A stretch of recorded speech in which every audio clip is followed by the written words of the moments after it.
husband is a stuffy traditionalist, the kind of man who refuses to sleep with me. To keep this she-wolf at bay, he buttons his pajamas up to the very top button every night, and even tucks a Bible under my pillow before we go to sleep. I'd finally had enough and was about to file for divorce when a string of comments suddenly materialized before my eyes.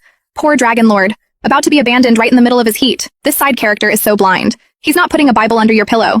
It's the art of seduction. 108 positions. Why don't you just touch him? The Dragon King's rocket is about to explode. If he wasn't so scared of freaking you out, he would have taken you hard a long time ago. I froze, pulling back the divorce papers I was about to hand him. Then I reached out and grazed his abs. What are you doing? His voice was as cool and detached as ever.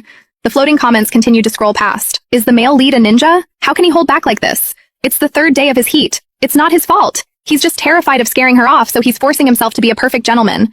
He's hopelessly in love with her. No wonder she thinks he doesn't like her. Tonight she's going to storm off to a club to find a male model and get caught. That's how the male lead and the female lead finally meet. Getting caught with a male model? Don't just make stuff up that hasn't even happened. I casually shifted my gaze away from the comments. Nothing. There was just a smudge on your shirt.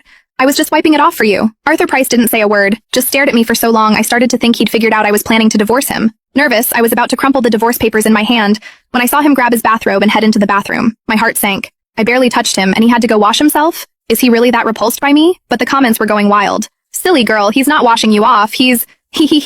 OMG, he finally lost it. She just touched him and he's already in the shower taking a cold one. Ah, he's in there whispering her name. My face flushed. Was this a comment section or a peep show? An hour later, Arthur emerged from the bathroom, his voice much clearer. There's a charity gala hosted by the Landon Group tonight. You're coming with me. I frowned. I don't think so. Those events are always so boring and exhausting. Arthur reached out and grabbed my sleeve, his tone softening into something almost like a plea. Just this once. The comments exploded. Aw, he's lowering himself to ask her, but she's still going to refuse and go find that model. The Dragon Lord abandoned during his heat, only to find his wife with another man. He'll be heartbroken, and that's when the female lead comes in to save him. Their love story starts tonight. Just agree. If you don't, it's game over for you two tonight. Not only game over, but without his protection.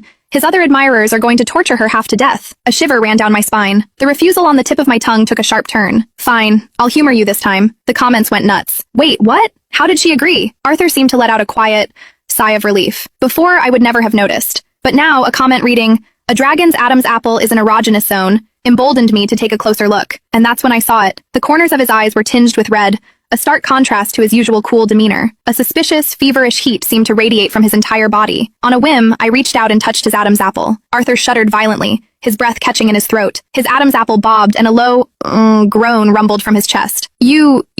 Startled, I snatched my hand back. I'm sorry, if you don't like it, I won't touch you again. This was the complete opposite of the tail wagging for pets reaction the comments described. The comments fired off in a rapid stream. Do you even know how to touch a man? If not, let me. That's not him disliking it, that's him getting turned on. Arthur's inner thoughts. My wife touched my throat, she touched me. Is this my chance to finally become a dad? I looked skeptically from the comments to Arthur. The next second, he grabbed my hand and pressed it firmly against his neck, his voice muffled. I like it. My jaw nearly hit the floor.